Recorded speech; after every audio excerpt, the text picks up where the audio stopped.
So Vic Vangio is certainly now defensive coordinator for Miami Dolphins. I hope we all have come to this agreement that after the Adam Schefter tweet, Vic Vangio is the defensive coordinator for the Miami Dolphins. That is set in stone.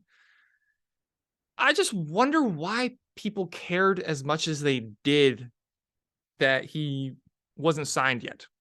I understand that the media will be how the media is, and here I am. I'm here talking on my radio show. I'm here making YouTube videos.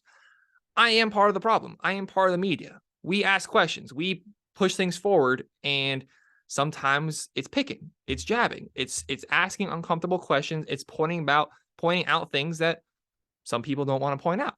That's what the media does. But the Miami Dolphins defensive coordinator job, the attention that got on Twitter, again, I understand that's what people are like. That's what people are. But why do people care so much?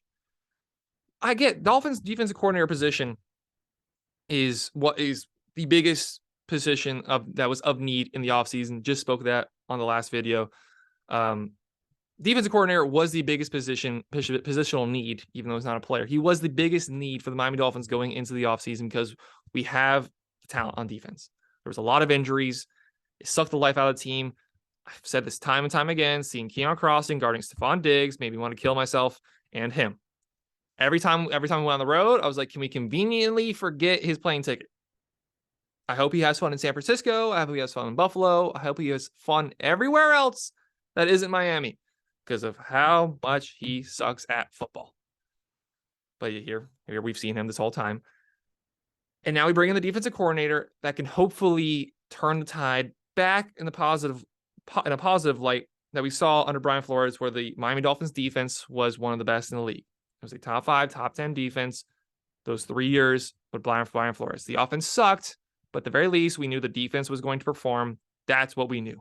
We might score 17 points, but we're hopefully only going to allow 16.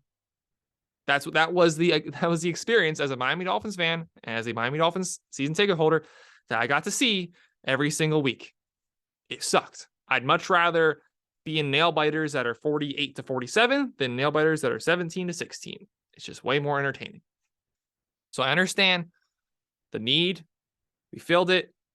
But then obviously the news broke. And I need to say obvious. I need to stop saying obviously so much. The news breaks that he becomes defensive coordinator. And then everyone just starts, picking and prying like, but is he exactly defensive coordinator? Has he signed the contract? He hasn't said anything. Oh, now Pro Football Focus is saying that nothing's official yet. And I'm just like, did we not just go through the same thing last year with Mike McDaniel? He still has a job to do. He still is in it with his current team. He's going to the Super Bowl. I would hope his priority, first and foremost, is with the team that is currently in the Super Bowl. Philadelphia Eagles were the best team, arguably all year long. And he's been a big part of that. A tremendous defense that we've seen out of the Philadelphia Eagles this year. And he certainly deserves credit for that. He's been part of this team, been part of the best team in the league all year long, and now he's in the Super Bowl. Let the man do his job. He's still doing his job. He's still playing football. We're Dolphins fans. We're not used to still being in interesting football games at this point in the season. It's just the life of a Dolphins fan. So we want things rushed. We want things solved immediately because there have been so many problems with the Dolphins. We've had so many things to moan and complain about over the years. So we want things done. We want it done how we want it. We want it done now.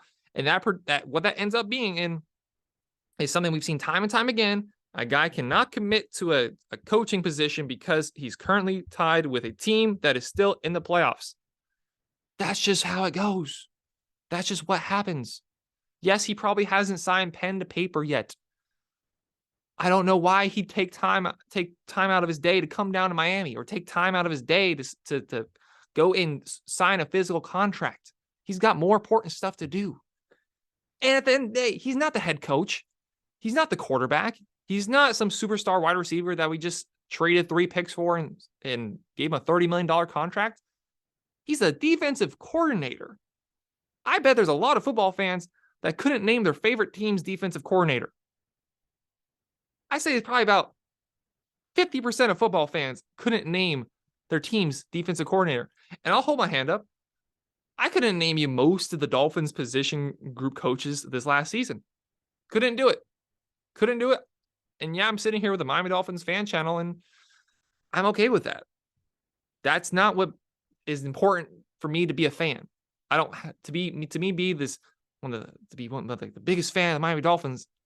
I don't feel the need that I have to know the name of the running backs coach. I don't feel like I have to know that Wes Welker is a wide receivers coach. I don't feel like I have to know that.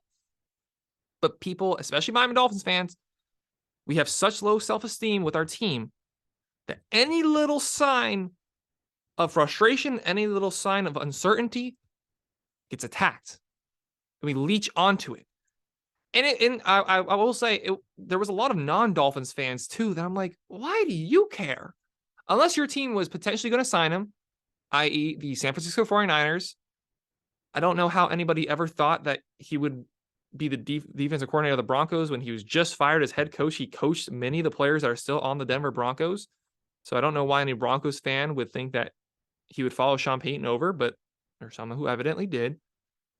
But unless your team was either A, about to hire him, or B, I guess a Dolphins fan, why did you care so much? Why was that? I guess I know I'm sounding like an old man with the pitchforks yelling, "Get off my lawn!" But like, I just want to know, why was that such a big deal? I'm glad we got it done, because that was certainly the biggest need going into the offseason was to get the defensive coordinator situation dealt with. We've got that dealt with arguably the best defensive coordinator over the last 5 years. He was a head coach, so I guess can't really say that. But isn't what was wrong with the Denver Broncos. It wasn't the defensive side of the ball. Their defense, I mean, and also to their credit, is just as good now. But defense is what got the Chicago Bears to the playoffs. Remember how I was mentioning 17-16? If they make that field goal, 17-16 by the Miami Dolphins, if the Bears make that field goal, they go on to beat the eventual Super Bowl champion Philadelphia Eagles. Was that year? Maybe I made that up. I don't remember if it was that year or not. But we got the best defensive coordinator available. I'm glad we did it. But why do people care so much?